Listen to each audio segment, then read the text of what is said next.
Graça e paz, irmãos. Hoje eu vim aqui contar um pequeno testemunho e trazer alguns esclarecimentos quanto à palavra. Nós vemos que há muito tempo tem se notado certas indiferenças com relação ao orar em línguas. E muitos dizem que é proibido orar em línguas na igreja, que a palavra não mostra que tem essa permissão de se orar em línguas. Outros já defendem o uso dela dentro da igreja. E nós vemos que no meio pentecostal isso é muito nítido, né? A manifestação de línguas, a manifestação de dons, né? Visões, profecias. Nós vemos que a igreja mais moderna, digamos assim, ela já não crê tanto nesse tipo de manifestação. E eu quero contar uma pequena experiência da qual eu tive com relação a isso e juntos nós analisarmos sobre o que é permitido e o que não é permitido dentro da palavra de Deus.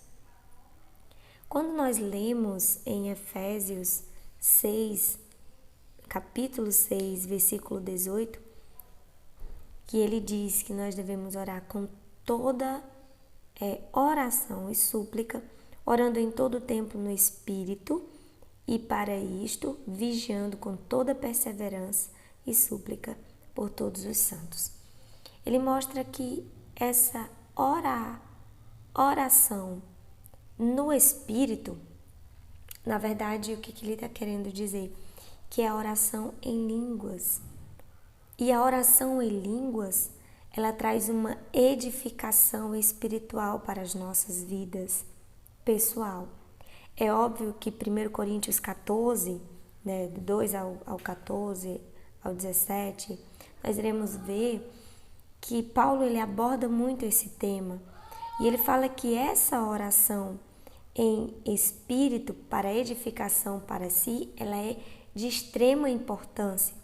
Porque ali onde Deus vai ministrando, através do Espírito Santo, os mistérios, o entendimento espiritual, a revelação espiritual, vai trazendo a vontade de Deus ao nosso coração.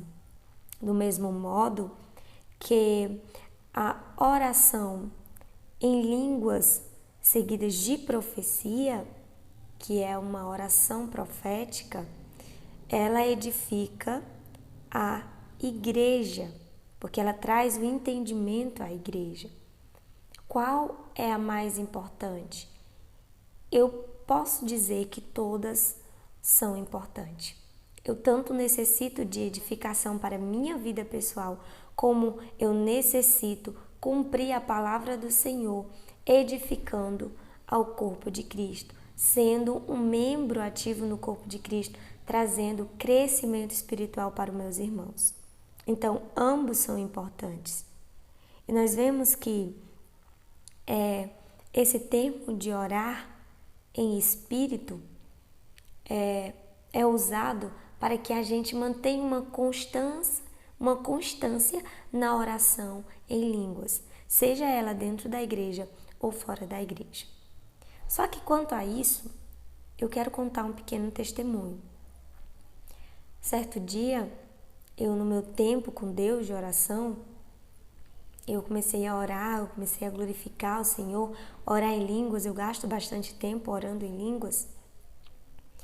E dentro do contexto igreja, eu não me sentia à vontade de orar em línguas, e até ouvimos estudos sobre isso, porque tinha essa questão do cuidado, de que não pode, e quando a gente, como cristão, não age em determinados pontos, muitas vezes pessoas tratam, né, o nosso entendimento, o nosso respeito como algo, digamos assim, como uma ignorância quanto ao entendimento das Escrituras, mas na verdade no nosso coração é um cuidado justamente com a palavra de Deus para não pecarmos.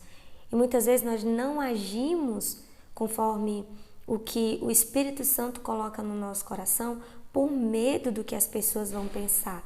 E nós acabamos privando o Espírito Santo de manifestar, né, a palavra, manifestar o dom, manifestar, né, a vontade dele naquele ambiente, manifestar a edificação.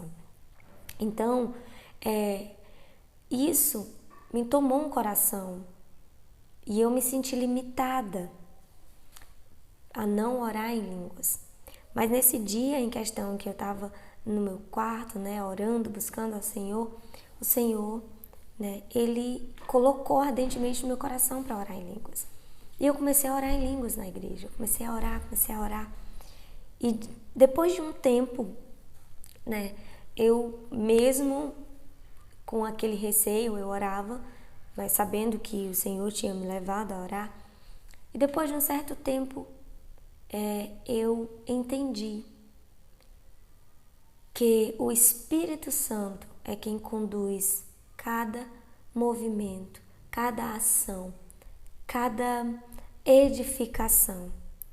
E se eu oro em línguas no meio da igreja, essa oração pode vir como edificação para alguém. Por que eu falo isso? Em um determinado dia de culto, eu comecei a orar em línguas.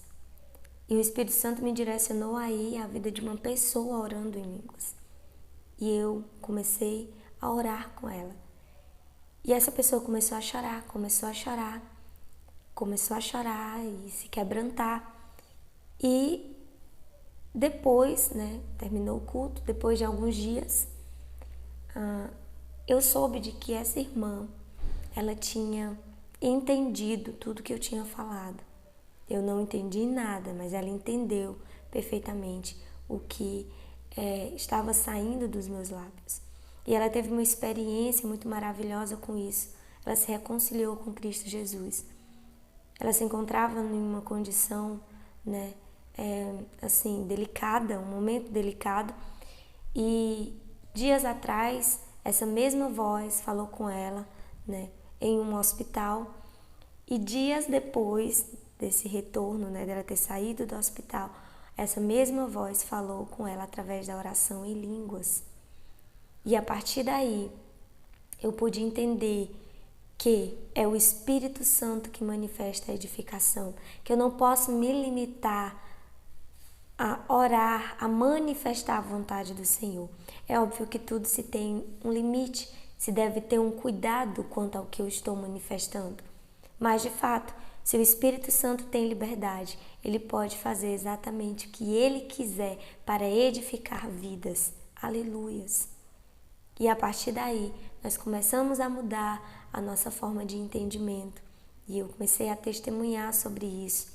E houve, eu posso dizer, um avivamento espiritual, porque o Espírito agora ele tem liberdade para manifestar em nossos corações.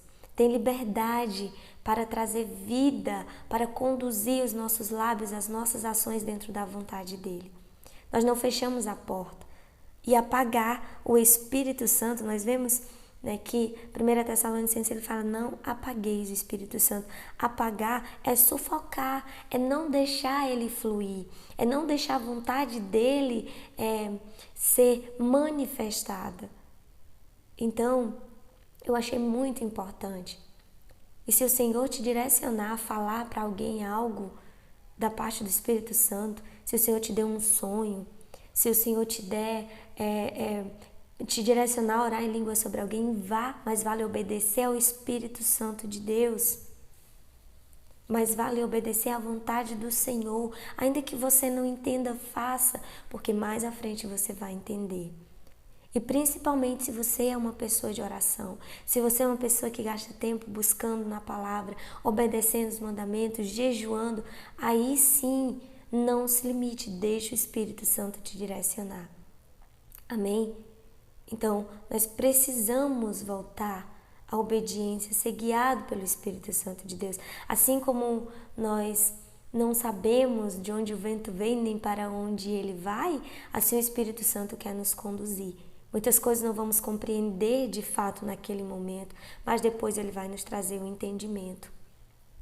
Então, nós temos que ter cuidado sim, é por isso que nós precisamos estar vigilantes e em oração, mas nós não podemos jamais sufocar a ação do Espírito Santo de Deus. Espero que você tenha sido edificado.